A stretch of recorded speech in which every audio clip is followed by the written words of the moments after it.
This is the most common kind of chisel, a flat chisel.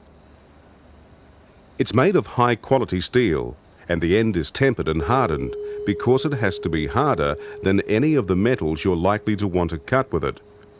The head needs to be softer so it won't chip when it's hit with a hammer.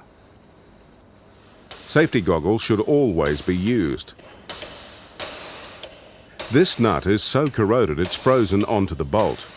In this case, the nut and bolt will be thrown away so a chisel can be used to remove them. A hacksaw could get the nut off, but a flat chisel is preferable. The hammer should be much heavier than the chisel so it won't bounce back or cause jarring. As the chisel goes to work, it helps to avoid damage by checking where metal chips are likely to fly.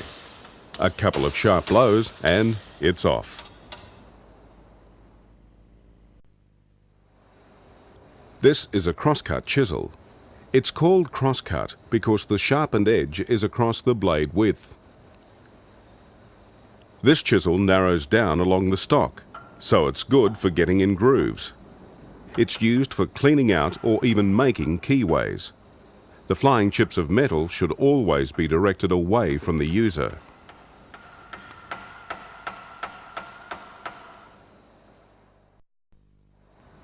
The gasket scraper is not a true chisel. It has a hardened, sharpened blade, and it's designed to remove a gasket without damaging the sealing face of the component. The scraper should be kept sharp to make it easy to remove all traces of the old gasket and sealing compound.